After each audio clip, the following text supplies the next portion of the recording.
Okay, Democrats, if you're gonna claim that Lincoln was a Democrat, then you need to be consistent about who he was. Many times I keep hearing liberals try to downplay Lincoln being the emancipator because they don't want to give a Republican that kind of credit. So they keep trying to make the claim that he didn't care about freeing slaves. So if that's the case, do you still want to claim Lincoln as a Democrat? I guess it would make sense because the ones who were fighting to keep slavery legal were the Democrats. So make up your mind, liberals. Did Lincoln take a stand to end slavery or not? Democrats are like vultures, man. They tax the dead, they take votes from the dead, they steal legacies from the dead, like from Lincoln, for example. I guess the next step, after fooling people into believing that Lincoln was a Democrat, they'll fool people into believing John Wilkes Booth was a Republican. I think what happened. Propaganda.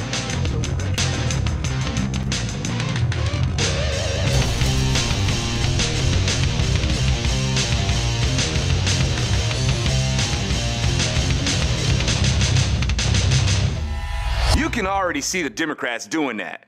Because when they get cornered on that bogus party switch thing, like I do in my audiobook, Weapon of Mass Destruction, they squirm and try to say that the Democrats back then were the conservatives and the Republicans were the liberals, which I also set the record straight in my audiobook, Weapon of Mass Destruction.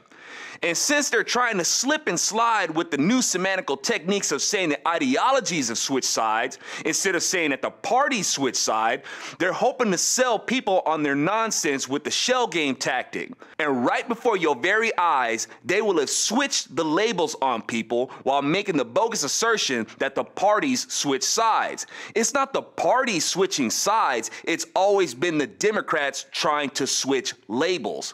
How much more proof do you need? Democrats have made sure to be the majority in education, so they can do things like this. How much proof do you need that the Democrat Party has been the bad guy trying to teach that they've been the good guys? Go to the Democrat website and they'll try to tell you that they've been the champion for civil rights for over 100 years. People keep trying to say that the winners write history. Not exactly. Whiny, sore losers write history. Real winners are winners on the field and off, and have better things to do than to rub their exploits in somebody else's face. Republicans were real winners. Sore loser Democrats, motivated by a bad case of butthurt after losing the Civil War, are the ones who have been obsessed with revenge and have been wanting to tell their story in any form they can. That's why they've taken over education and news and entertainment media. The Democrats were at war with the Union then, and they're at war with the Union now. It's just that back then, the Democrat-represented Confederacy was at war with the Union from the outside. Now the Democrats are at war with the Union from the inside. And Democrats thought that what they were doing was for the greater good then. And they think that what they're doing is for the greater good now. And their so-called good intentions were wrong then, and they're wrong now. Democrats back then had their idea of what they thought America should be and wanted to fundamentally transform it, even if that meant destroying it. And to this very day, Democrats want to fundamentally transform America, even if that means destroying it. Their objective is the same, their tactics is what's different. It is such a shame that Republicans don't see that Democrats have not changed their desire to see the Republican Party destroyed. And I'll remind you that nowadays, Democrats have suckered Republicans into destroying themselves.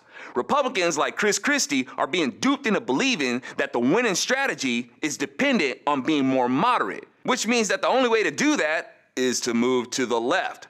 While at the same time, Christie thinks he's a conservative. Chris Christie calling himself a conservative is like him trying to call himself an athlete. But too many Republicans think our social conservatism is a detriment to us and think we need to be more liberal, or moderate is the word they use to try to sell it to us. They really believe that the biggest problem that people have with the GOP is that we're too far to the right. Nah, that's not the main problem people have with the GOP.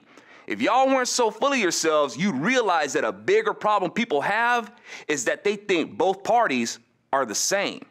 They're just a two-headed monster.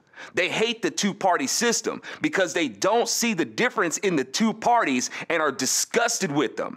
And Republicans are the biggest problem with that and are the biggest reason why people can't tell the difference between the two parties, because too many Republicans think we have to act more like liberals to succeed, instead of doing what's right to distinguish themselves from them.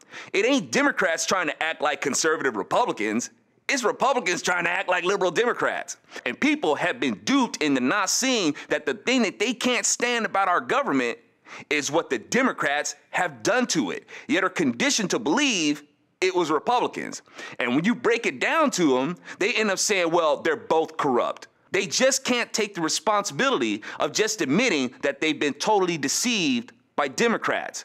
But it's not entirely their fault, because a lot of these moderate-minded Republicans help validate their conclusions. And these moderate-minded Republicans think their big gun to win is to zero in on the economy and to stay away from social issues. The Republican Party was founded on tackling a social issue. The Republican Party were winners because they took on the social issue. Lincoln became a legend for fighting for a social issue. Martin Luther King, a Republican, became a legend for standing up for a social issue. And the Democrats are trying to claim his legacy and try to call us Republicans crazy for daring to think he was a Republican, even though he was fighting all the institutionalized racism of Democrats. And before you know it, Democrats will be telling Republicans that we're crazy for thinking Lincoln was a Republican as they claim his legacy right before our very eyes. Are you not seeing a pattern here? The Republican Party knew that economic woes are a symptom of social issues. It's not the other way around. If you want to say that Lincoln was only thinking about the economy, fine. But Looney and Lincoln still knew that if slavery continued to grow, what would be the point of hiring people when you can force someone to do a job for free? Oh, but Lincoln only cared about taxes. Kind of hard to tax somebody who's only being paid in grits. And trying to lay the tax burden on only businesses ain't gonna last long before businesses would have to fold, or at some point be owned by the state and forced to produce. So Lincoln had to solve a moral issue to avoid a negative economic issue. So Republicans who think our big winning strategy is to avoid social issues or behave like liberals on social issues and be part of the two-headed monster are misguided, in my opinion. Y'all, it ain't about charging into the street with a big SC on your chest for social conservative. It's about being able to defend it when Democrats try to throw it in your face, because they always will, along with calling you a racist, sexist, right-wing Christian homophobe.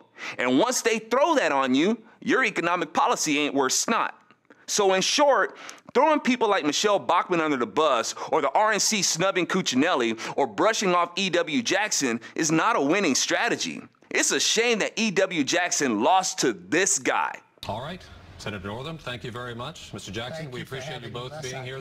As I said, this is the last opportunity for our viewers and the voters to see the two candidates side by side. Hey, isn't it racist to not shake a black man's hand? What, was Northam afraid of being seen on camera not knowing the whole handshake routine and lose street cred? Oh, I forgot. It's okay to hate blacks if they're Republican blacks. Hating Republican blacks is the socially acceptable way to hate blacks. Democrats hated Republican blacks back then, and they hate them now. I'm Alfonso Rachel with ZoNation, and people want the two-headed monster destroyed and say things like, we need a third party, because everybody knows a three-headed monster is way better than a two-headed one. Duh. It will be great when the Republican Party remembers that distinguishing itself from the Democrat Party by doing the right thing is what wins. That way the Democrat Party can be a monster by itself, and Republicans can get back to the business of crushing the monster like it was born to. Kind of hard to tax somebody who's only being paid in grits.